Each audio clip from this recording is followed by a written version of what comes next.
You ever get roasted so casually by your own family that it feels less like a joke and more like a message? That was my Tuesday. It happened in the family group chat.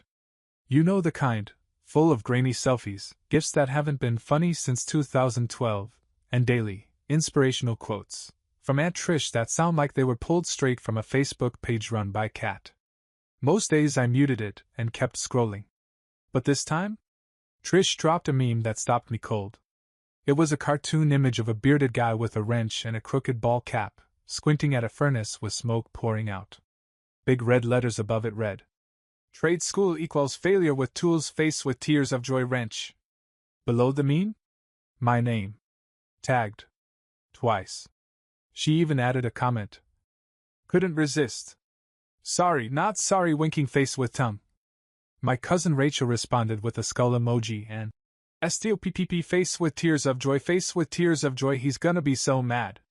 And my mom? She hit it with a laughing face react. That's when I left the group chat. Quietly. No dramatic exit, no final message, just tapped, leave conversation, and that was it. Because if that's how they saw me, as the family punchline, I didn't need to stick around and clap back. I wasn't going to defend a life they'd already decided wasn't worth applauding. Let me back up. Growing up, I was the hands-on kid. I took apart our microwave when I was 11 just to see if I could fix the turntable. I couldn't, but I tried. I once rewired our porch light when it started flickering, using a tutorial I found buried 3 pages deep on a sketchy DIY forum. My room looked like a mini hardware store half the time. Sockets, wires, busted remotes. I didn't have toys, I had tools. My parents didn't get it. They weren't cruel. Just dismissive. My dad, an accountant who believed spreadsheets were sacred texts, would always say, "You've got potential, but no direction." My mom, a biology teacher, called my projects cute distractions. Every time I brought home a handmade fix or tried to explain what I was learning, she'd smile like she was humoring a toddler showing off finger painting. Meanwhile, my cousin Rachel? She got a cake just for declaring pre-law. At family dinners, she'd go on and on about her internships, and they'd hang on every word like she was delivering the State of the Union. Me? I once mentioned I was studying HVAC systems, and someone asked if that was like duct cleaning? By high school, I'd stopped trying to impress anyone. I wasn't failing, but I wasn't getting medals either. No AP classes. No future business leader awards. Just me, in the back of the class, doodling wiring diagrams in my notebook and wondering if I'd ever get taken seriously. After graduation, I tried college. Lasted 2 semesters. It felt like trying to run in shoes 2 sizes too small. I sat through lectures about managerial accounting and freshman philosophy while daydreaming about air pressure sensors and condensers. It wasn't that I couldn't do it. I just didn't want it. So I dropped out. Enrolled in trade school. And when I told my family? The silence was deafening, until Aunt Trish said, "Well, as long as you're not fixing toilets for the rest of your life." Then came the jokes. The passive-aggressive, "just trying to help" advice. The long sighs from Mom. The thinly veiled disappointment from Dad. So I stopped talking about it. I worked, studied, and kept my head down. And now? Now I was months away from finishing my program, working part-time with a local HVAC tech who actually respected me, and finally feeling like I was building something that mattered. Which is why the meme stung more than it should have. It wasn't just a dumb joke. It was a reminder that no matter how hard I worked, how many units I passed or furnaces I fixed, to them, I was still the lesser path. The one they whispered about. The cautionary tale. So yeah? I left the group chat. And this time, I didn't look back. After I left the family chat, I expected at least one person to reach out. Maybe my dad. Maybe my younger cousin Jeremy, who once shadowed me for a middle school career day project and said, "Bro, your toolbox is sick." But nope. Nothing. Not even a, "You okay?" or, "Hey, Trish crossed the line." Just digital silence. At first, it bothered me more than I'd like to admit. I'd scroll through old threads, looking at the dozens of birthday wishes and, "Look who got engaged!" posts, and wonder how I could be so related to so many people, and still feel like a guest in the family. But over time, that silence turned into space. And space? That turned into peace. Because trade school wasn't just a detour. It was a clean slate. I enrolled in a local program that focused on HVAC, electrical systems, and practical fieldwork. The kind of stuff that actually made sense to me. I wasn't just sitting in a classroom, zoning out to slideshows and outdated textbooks. I was crawling through basements, diagnosing busted systems, learning how heat pumps worked under pressure and why some vents hissed like angry cats during winter. It wasn't glamorous. But it was real. And for the first time in years, I felt like I was where I was supposed to be. My mentor, Vince, was a 50-something former Navy mechanic with a bad back, a sharper tongue, and a soft spot for kids who listened more than they talked. He gave me hell when I messed up a thermostat install once, but the next day, handed me his backup multimeter like it was a Medal of Honor. "You've got hands that know what they're doing," he grunted. "Don't let anyone who's never held a wrench tell you different." I think that was the closest thing to encouragement I'd ever gotten from a grown man not wearing a tie. My days were long. Class in the morning, apprenticeship in the afternoon, side jobs on the weekends for neighbors who needed cheap repairs.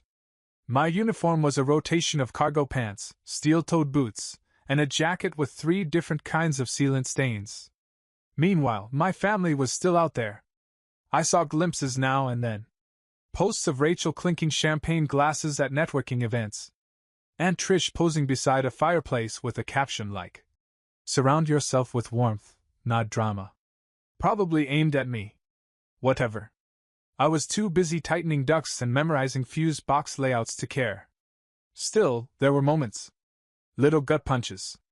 Like when my mom sent a group photo from Rachel's law school brunch, a catered event with gold foil napkins and a literal harpist. She'd CC'd everyone in the family except me. I only saw it because Jeremy accidentally forwarded it to our old school alumni email list. Or when my dad's Facebook post went viral in our town's local group. Proud of Rachel for taking the academic route. Not everyone's brave enough for the hard path. I laughed. Out loud. Then got back to work tightening a leaky gas line in a crawl space so cold I could see my breath. That was my life, working in places no one wanted to be, solving problems no one else understood, building a future no one else respected, yet. And the wildest part? I was happy. Not in a fairy tale, Instagram-filtered way. But in a deep, satisfying, bone-level way. The kind of happiness that comes when you finish a job, take off your gloves, and know you fixed something that actually matters. I didn't need their approval. But yeah, I noticed the silence. Especially when it got cold. Especially when I knew winter was coming. And especially when I started getting calls from people I hadn't heard from in months, starting with a name that made my eyebrows shoot up like busted pistons. Unknown number. Voicemail received. I pressed play. And heard Aunt Trish's voice. Tight. Panicked. Breathless. "Hey, it's Trish. So our furnace just completely died and we've got a freeze warning coming. It's supposed to drop below 0 tonight. The kids are already bundled up and anyway, I heard you do heating stuff now? Please call me back. ASAP? Seriously. Please." I stared at the phone. Then at the thermostat repair manual in my hand. Then at my old photo album, the one where Trish once cropped me out of the Christmas photo and claimed it was just a formatting issue. It was only November. Winter hadn't even really started yet. And I was already getting frostbitten apologies. The cold came in fast. Like someone flipped a switch and suddenly every vent in the county was hissing in protest. Overnight, temperatures dropped 20 degrees, pipes froze, and the town's Facebook page turned into a collective panic attack. People who hadn't spoken to me in years were suddenly my biggest fans. "Hey bro, long time. Quick question, do you still fix furnaces? I have a friend whose elderly mother might be freezing. Totally not for me, but could you swing by? We'd love to support local business. Also, is there any chance you do free diagnostics?" I was working 16-hour days, barely sleeping, running off gas station burritos and caffeine so strong it could restart a dead heart. But weirdly, I was thriving. Business was booming. My van's heater didn't work, but I was too busy fixing everyone else's to notice. Vince had warned me. When winter hits, you'll be the most popular guy in town. He wasn't kidding. By the end of the week, I'd fixed 15 heat pumps, rewired 6 thermostats, and pulled a dead squirrel out of one unfortunate vent system, don't ask. My back hurt, my hands were cracked from cold metal, but my phone wouldn't stop buzzing. And then, it happened. The text came through while I was replacing a blower motor in a dusty basement that smelled like expired soup and regret. Aunt Trish. Hey, it's Trish. Need your help. Furnace just went out. Entire house is freezing. It's urgent. No greeting. No, how are you? Just straight to urgent. I stared at the screen, letting the irony settle in like frostbite. 2 weeks ago, she'd sent a meme implying I was a failure with tools. Now, I was the tool she needed to survive a freeze warning. The universe really does write the best punchlines. I didn't respond immediately. Not because I wanted to gloat, okay, maybe a little, but because I wanted to be intentional. I finished my current job, drove back to my apartment, took a hot shower, ate something that wasn't wrapped in foil. Then I sat down, opened my phone, and went hunting. It didn't take long. The meme was still there in my camera roll. The one Trish had posted. Cartoon guy. Dumb caption. My name tagged twice. I screenshotted it. Attached it to a reply. And typed. Still think I'm a failure? No other words. Hit send. And waited. For 5 minutes, nothing. Then a typing bubble appeared. Then disappeared. Then came back. Then disappeared again. I went to bed smiling. The next morning, my phone was a disaster zone. Missed calls. Texts from cousins. Even Mom had chimed in. Maybe you're overreacting. It was just a joke. Can't you let it go? Let it go. I wasn't holding on to anything. I just wasn't offering free heat to people who'd rather laugh at my trade than understand it. Trish tried again. More panic this time. I'm sorry if the meme was too far. I honestly didn't think you'd take it personally. She followed it up with, the kids are cold. Please. And look, I'm not a monster. I know what cold can do. But I also know what disrespect feels like. So I replied again. This time with my business card. Schedule an appointment. Standard rates. Emergency call fee applies. 10 seconds later, she called. I didn't pick up. Another text buzzed in. I'm your family. And I thought. Finally. Now I'm family? Not when I chose trade school. Not when I got certified. Not when I worked my way up without a dime from them. No. Now that her thermostat was dead and her house felt like a meat locker? Now I was family? Nah. Let her call someone else. Because this time, failure with tools, was fully booked. By the end of the week, I'd heard from nearly every branch of the family tree, uncles, cousins, in-laws, even friends of Trish. Apparently, when pipes froze and thermostats died, the failure with tools suddenly had value. One message read, heard you're busy but thought maybe you could squeeze us in? The baby's cold. No name. No greeting. Just guilt in emoji form. Another gem from cousin Derek. Yo bro, my furnace is making a weird clunking noise. Think it'll last the night?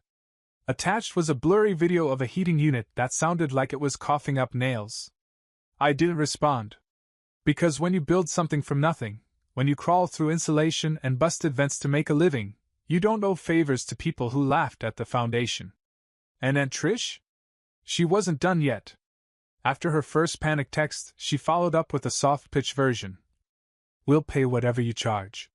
I know we got off on the wrong foot. Wrong foot? Lady, you posted a meme calling me a walking disappointment and tagged me twice like it was open mic night. I finished my current job, cleaned up, and then scrolled through my camera roll. There it was. The meme. Cartoon guy tool belt. Trade school equals failure with tools. The same one she thought was hilarious a month ago. I screenshotted it.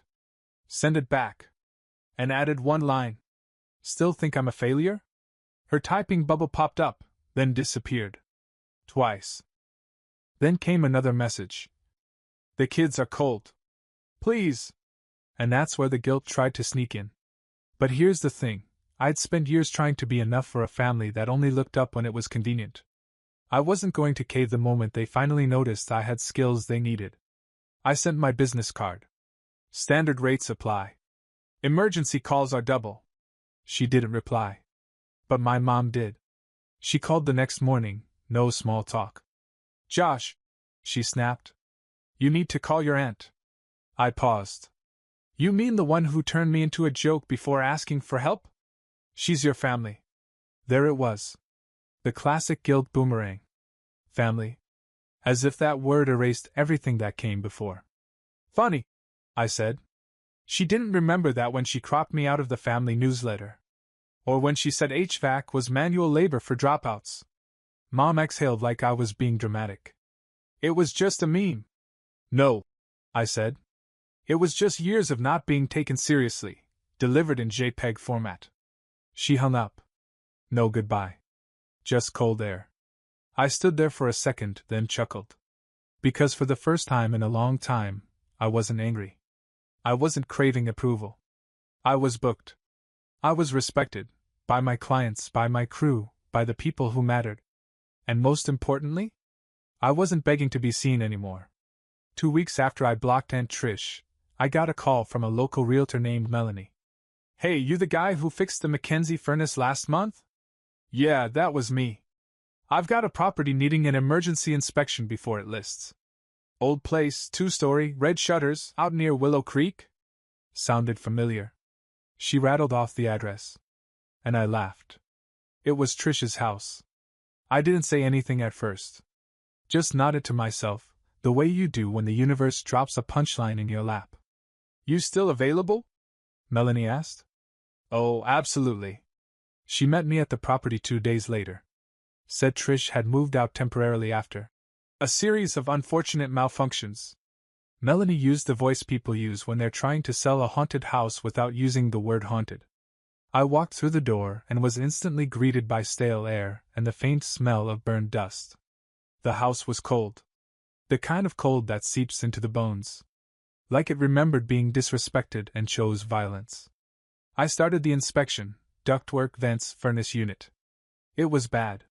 Like textbook. Why you don't ignore preventative maintenance? Bad. Filters so clogged they looked like felt. Wiring that hadn't been touched in years. The whole system was practically begging for retirement. I took pictures, made notes, gave Melanie the full breakdown. She winced. Yikes. This is a lot. Yeah. Whoever lived here didn't believe in upkeep. She nodded slowly. Well, Trish did mention she had a nephew in HVAC. Said she wasn't sure he was legit. I couldn't help it. I grinned. Guess she was right. Melanie raised an eyebrow, but didn't ask. By the time I finished, it was dark outside. Snow had started falling again, and my boots left clear tracks as I stepped off the porch. I paused, looked back at the house, and imagined Trish shivering in some overpriced Airbnb wondering why her family had gone so quiet lately. Then my phone buzzed again. This time it was Rachel. The golden child. Hey, hope you're doing well. I heard you're working with realtors now. That's awesome. I might have a few people to connect you with. Let's catch up soon. I stared at it. No greeting for the past. No apology. No mention of the meme. Just a smooth pivot into networking, like we were all old pals who just lost touch for a bit. I didn't reply. But I did screenshot it. Added it to my private collection titled, Where Was This Energy Before? Later that week, I got a voicemail from Trish's husband, Uncle Pete, a guy who once told me HVAC work was a phase. Josh, buddy. Heard you came by the house. Look, things have been crazy. Trish gets carried away sometimes, you know how it is. He trailed off. Then came the real ask. Anyway, if there's any chance you could do us a solid, just help us get it patched up for now. Nothing fancy. We're a little tight right now. Of course they were. Because now, the house wouldn't sell until the heating worked. And the only person who could do it, the one they turned into a meme, was the guy holding the clipboard. I didn't call back. I drafted an invoice instead. Full service. Full cost. No. Solid. And I sent it. Not with pettiness. With professionalism. Because I didn't need revenge. I had receipts. A week after sending the invoice, I got an email. Not a reply. Not even from Trish. It was from Melanie, the realtor. Hey Josh, just wanted to let you know they've decided to hold off on selling until spring. Heating repairs are on pause for now. Thanks again. Translation: Trish saw the number, gasped, and decided to freeze instead. Cool. Literally. I was halfway through another job when it happened. A client tagged me in a Facebook community post. Shout out to Fix Right HVAC. Josh showed up on time, didn't overcharge, and actually explained what the heck was wrong. Highly recommend. It got dozens of likes, then shares. Then someone else added a comment. Wait, I think this guy's related to Trish Hammond? Didn't she say he wasn't a real professional? Cue the popcorn. Suddenly, my inbox turned into a digital confessional. Old friends. Distant cousins. People I hadn't spoken to since high school. Didn't know you were doing so well, man. Trish looks real dumb now, lol. So proud of you. Always knew you'd make something of yourself. That last one was from a cousin who once told me, to my face, you peaked in shop class. Funny how fast people pivot when your name starts trending, even if it's just in the PDA Facebook circles. Even mom texted. Your business is getting some attention. That's good. Maybe now you can let go of the whole meme thing? Let go? They threw that meme like a dart at my spine, and now that it boomeranged back, I was just supposed to shrug it off? I didn't respond. Instead, I posted something of my own. A photo of me in front of my work van, holding a new certificate I just earned, EPA Certified Technician. Caption? Not bad for a failure with tools. Proud of the work, proud of the journey. Stay warm, folks. It wasn't petty. Okay, it was a little petty. But it was also honest. The comments rolled in. Clients, neighbors, classmates from trade school. All people who had actually seen the work, not just judged the path. Trish didn't comment. But I saw her name pop up in the views section. 3 times. Later that day, my apprentice Caleb, 19, fresh out of school, nervous as hell, asked me, Hey, was that your aunt on that Zillow ad talking about frozen pipes? I blinked. What? He pulled up a local news clip on his phone. There she was, Aunt Trish, wrapped in a scarf indoors, saying something like, It's just shocking, honestly. We thought the system would last another year. No mention of calling me. No mention of ignoring the problems. Just good old public blame deflection. I turned to Caleb and shrugged. You'll learn, kid. Some people only respect your work when it makes the evening news. He laughed. So, are we doing her house or not?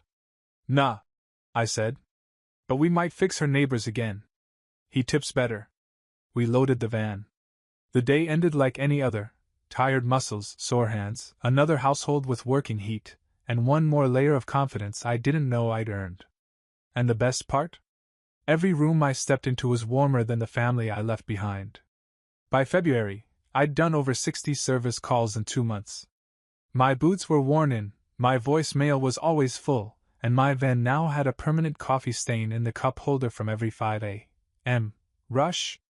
They say you know you've made it when you can finally afford to slow down. I hadn't slowed down. But something had shifted. I wasn't just fixing heat anymore. I was getting recognized. People started waving when they saw my van. Strangers stopped me at gas stations.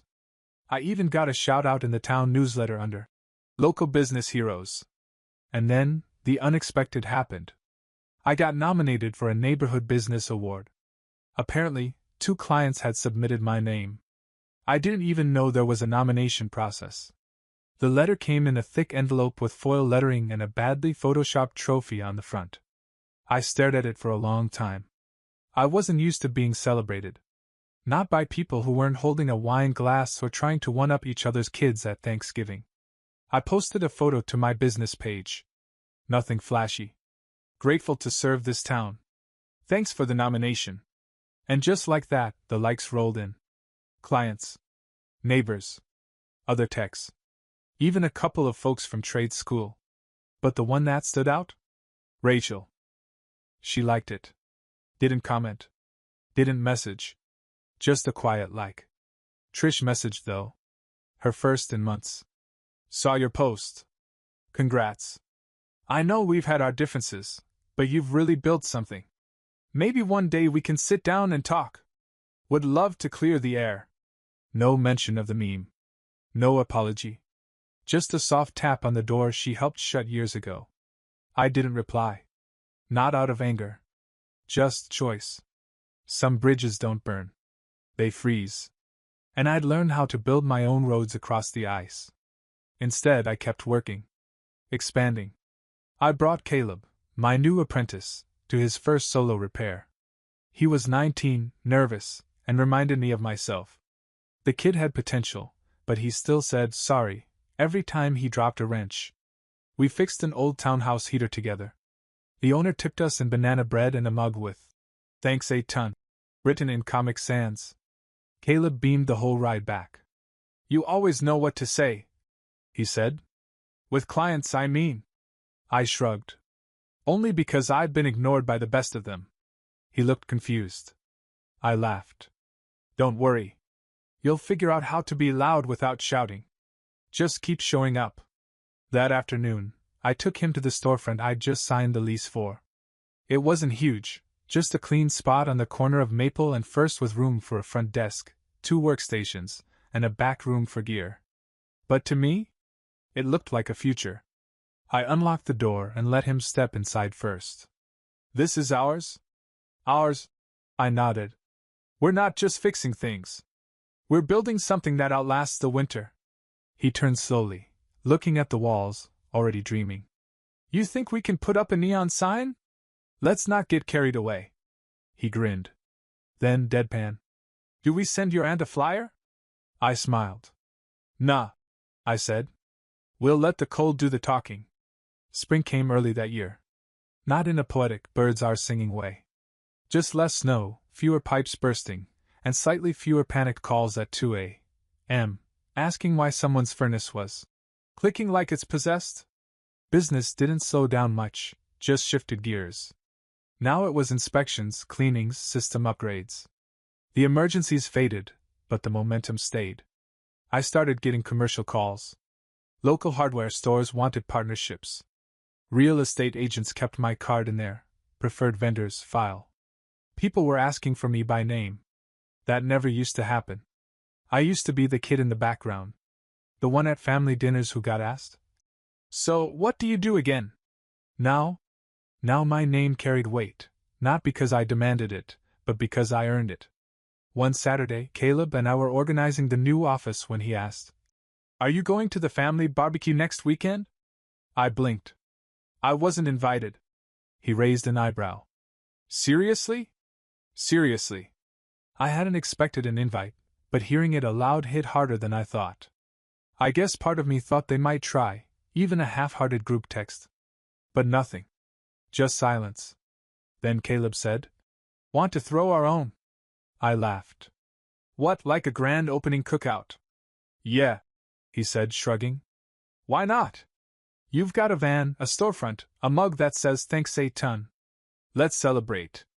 So we did. We set up folding tables out front. Got a friend to bring a grill. Passed out flyers to past clients and neighbors. Made a cheesy sign that said, "Fix right HVAC, now with bonus hot dogs." Dozens of people showed up. Clients brought their kids. A realtor gave me a referral on the spot. Even Vince, my old mentor, stopped by and grunted. Not bad for a kid who used to trip over extension cords. And then, just as I was wiping mustard off my shirt, I saw her. Aunt Trish. Standing across the street. Watching. She wasn't dressed up. No sunglasses, no heels. Just jeans, a windbreaker, and an expression I couldn't read. She didn't walk over. Didn't wave. Just stood there for a moment, then turned and walked away. And you know what? I didn't feel anger. Or triumph. Or anything Instagram-worthy. I felt peace. Because I wasn't invisible anymore. I didn't need her to see me. The whole town already did. Later that evening, after we cleaned up, I sat in the new office alone for a while. The lights were dim. My boots were off. I leaned back in the creaky office chair and exhaled, deep, heavy, grateful. On my desk was that old meme. Printed out, folded, taped shut. I picked it up, smiled, then dropped it in the trash. Not because it didn't matter, but because it didn't anymore. Caleb walked in with a coffee and asked, "What's next, boss?" And I thought about that for a second. Maybe hire one more tech. Maybe expand the Van Fleet. Maybe take a damn day off. "Let's keep building," I said. "One furnace at a time." He grinned. And as I looked around, at the walls I painted, the business I built, the warmth I created for strangers, I realized something. The warmest room I ever walked into was the one I built myself.